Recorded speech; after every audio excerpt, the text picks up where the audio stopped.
নমস্কার বন্ধুরা, নবদিগন্ত চ্যানেলের পক্ষ থেকে আপনাদের সকলকে জানাই স্বাগতম। তো বন্ধুরা, এখন আমি আপনাদেরকে যে আপডেটটি দিতে চলেছি সেটি হচ্ছে 20/22 ডিএলএড মামলার বিস্তারিত আপডেট।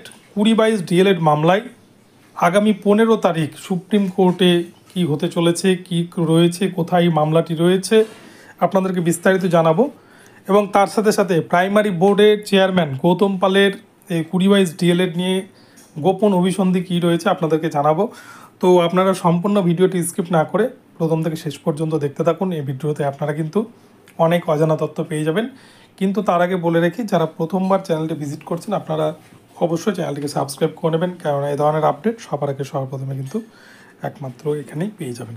তো চলুন তাহলে আমরা দেখে নিই যে 20/22 ডিএলএড নিয়ে ঠিক কী তথ্য উঠে আসছে। তো বন্ধুরা, আপনাদেরকে প্রথমেই বলি 20/22 ডিএলএড মামলা বর্তমানে কিন্তু সুপ্রিম কোর্টে বিচারাধীন অবস্থায় রয়েছে এবং সুপ্রিম কোর্টে মামলাটি আগামী 15ই মে অর্থাৎ এই মাসের আর 4 দিন পরেই কিন্তু মামলাটি উঠতে চলেছে বিচারপতি হিমা কোহলি ম্যামের বেঞ্চে। এবং সেক্ষেত্রে এই মামলায় কি হবে সেটা 15 তারিখে কিন্তু বিস্তারিত জানা যাবে। হয়তো 15 তারিখে এই মামলার জাজমেন্ট হয়ে যেতে পারে। তো তার আগে বলে রাখি 20/22 ডিএলএড মামলা নিয়ে প্রাইমারি বোর্ডের কি অভিসন্ধি রয়েছে। তো প্রাইমারি বোর্ডের যা অভিসন্ধি আপনারা দেখেছেন 3929 মামলার ক্ষেত্রে তারা কিন্তু যেন তেন প্রকারেণ মামলাটিকে শেষ পর্যন্ত সুপ্রিম কোর্টে ডিসপোজ করে দিয়েছে, যাতে এই 3929 সিটে তাদেরকে নিয়োগ দিতে না হয়। এবং 20/22 ডিএলএডদের ক্ষেত্রেও কিন্তু একই নিয়ম প্রযোজ্য করতে চলেছে প্রাইমারি বোর্ডের চেয়ারম্যান। তারা কিন্তু কোনো নিয়োগই এমনিতে কোনো সহজভাবে দিতে চায় না, যাতে সরকারকে যেভাবে বাঁচানো যায়, যত কম নিয়োগ দিতে হয় তত কিন্তু তাদের পক্ষে ভালো। আপনারা ভালো করে ভেবে দেখলে দেখেন 11,765 নোটিফিকেশান প্রথমে ছিল, সেখান থেকে কিছুজন বিভিন্ন কারণে চাকরি পেয়েছে কোর্টের অর্ডারে, সেই ভ্যাকান্সিগুলো কিন্তু সেখান থেকে কেটে লাস্টে 11,758-তে সেই নোটিফিকেশানটা এসে দাঁড়ায়। সেখানটায় দেখা যায় 9,533-এর প্যানেল বের করেছে প্রাইমারি বোর্ড উইথ 5%, কিন্তু যে 5%কে এই 9,533-এর মধ্যে ইনক্লুড করে তারা কিন্তু এই প্যানেলটা বের করেছে, যেখানে দেখা যাচ্ছে যে 2,000 মতো সিট তারা কিন্তু এমনি অন্য মিডিয়ামের আছে বলে কিন্তু ওটাকে বাদ দিয়ে দিচ্ছে। অর্থাৎ 2,000 ক্যান্ডিডেটের কিন্তু চাকরি না দেওয়ার ফোন দিয়ে, এছাড়া কিছুই নয়। পর্ষদ চাইলেই সেটাকে কিন্তু বাংলা মিডিয়ামে কনভার্ট করতে পারে। তো এই হচ্ছে একটা বিষয়। এবং এছাড়াও 9,533 প্যানেলের নিয়োগ কিন্তু এখনও সম্পূর্ণ কমপ্লিট হয়নি, থার্ড কাউন্সেলিং বাকি রয়েছে, যেটা কিন্তু ভোটের পরে করাবে বলে পর্ষদের তরফ থেকে জানা যাচ্ছে। তো এর মধ্যেই গতকালকে আপনারা হয়তো জেনে গেছেন অনেকেই যে বিচারপতি তপব্রত চক্রবর্তীর বেঞ্চে 20/22 ডিএলএডদের একটি মামলা, যেটাকে চ্যালেঞ্জ করেছিল পর্ষদের তরফ থেকে চ্যালেঞ্জ করা হয়েছিল। তো এই মামলার বিষয়বস্তু কী ছিল আপনারা বেশ কিছুদিন আগে দেখেছেন যে বিচারপতি রাজাশেখর মান্থা বেশ কয়েকজন টেট প্রার্থীকে ডিএলএড ডিগ্রি সাবমিট করার সুযোগ দিয়েছিলেন, পর্ষদের উদ্দেশ্যে নির্দেশ দিয়েছিলেন যে তাদেরকে যেন ডিএলএড যে ডিগ্রিটি রয়েছে 2022 সালে তারা যে ডিএলএড করছিল তাদেরকে যেন সেটা সাবমিট করতে দেওয়া হয়। তো প্রসঙ্গটা একটু খুলে বললে বুঝতে পারবেন। 2022 যখন রিক্রুটমেন্ট প্রসেসের জন্য নোটিফিকেশান জারি হয়, সেই সময় কিন্তু BEd, NIOS, regular DElEd, special education এগুলো কিন্তু ভ্যালিড ডিগ্রি ছিল।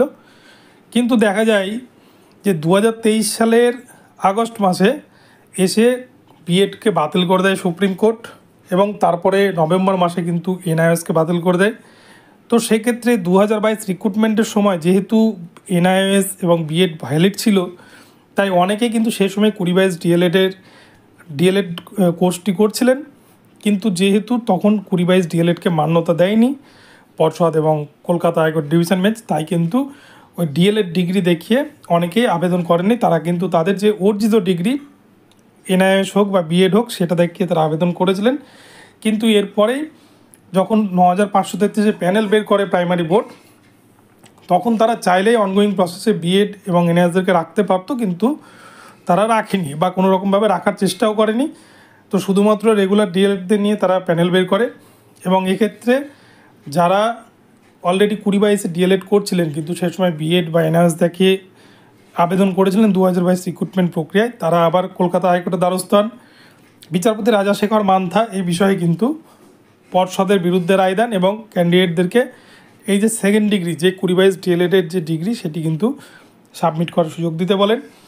এবং এতেই কিন্তু পর্ষদ এই রায়কে সিঙ্গেল বেঞ্চের রায়কে চ্যালেঞ্জ করে ডিভিশনে যায় এবং বিচারপতি তপব্রত চক্রবর্তীর বেঞ্চেও কালকে কিন্তু কানমলা খেয়েছে পর্ষদের কিন্তু মুখ পুড়েছে এবং সেই ক্ষেত্রে এই 20/22 ডিএলএড ক্যান্ডিডেটদেরকে তারা কিন্তু সেকেন্ড ডিগ্রি অর্থাৎ ডিএলএড ডিগ্রিটি সাবমিটের সুযোগ দিতে বলেছেন।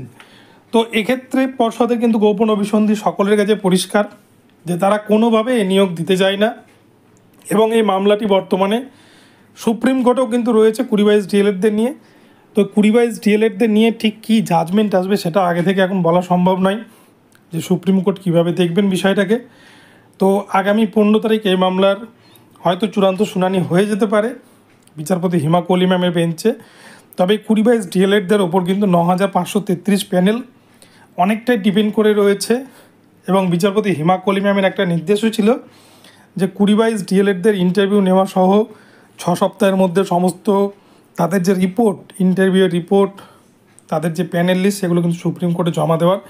তো সেগুলো পর্ষদ করেছে। এখন দেখা যাক মামলাটি আগামী 15 তারিখে ঠিক কোন পথে এগোয়।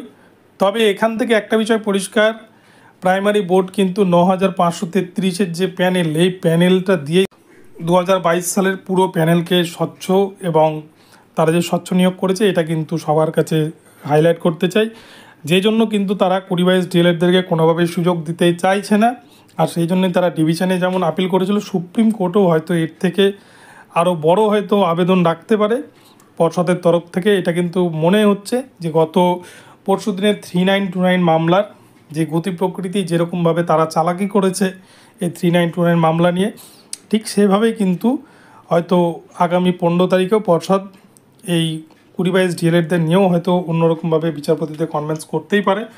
তো কি হয় আগামী 20/22 ডিএলএড মামলায় 15 তারিখে সেটাই কিন্তু দেখার। এখানে প্রায় 2600 মতো ক্যান্ডিডেটের কিন্তু ভাগ্য লুকিয়ে রয়েছে, তাদের কিন্তু ভাগ্য জড়িয়ে রয়েছে 20/22 ডিএলএড মামলার সাথে সুপ্রিম কোর্টে। সুপ্রিম কোর্ট যা নির্দেশ দিবে তার উপরেই কিন্তু তাদের ভবিষ্যৎ নির্ভর করছে।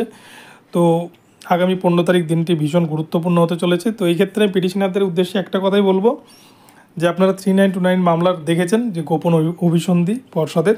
তো এই ক্ষেত্রে আপনাদেরকে কিন্তু উপযুক্ত যে স্টেপ সেই স্টেপ গ্রহণ করেই কিন্তু যথাযোগ্য উকিল দাঁড় করাতে হবে এবং সেই হিসাবে যাতে আর্গুমেন্ট করতে পারে, নইলে কিন্তু পর্ষদের কাছে জেতা ভীষণ মুশকিল হয়ে যাবে।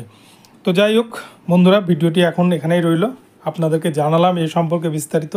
তো ভিডিওটি ভালো লাগলে চ্যানেলটিকে সাবস্ক্রাইব করবেন এবং এই ধরনের আপডেট প্রতিনিয়ত পেতে আমার চ্যানেলটিকে ফলো করতে থাকুন। ধন্যবাদ সকলকে, সকলে ভালো থাকবেন।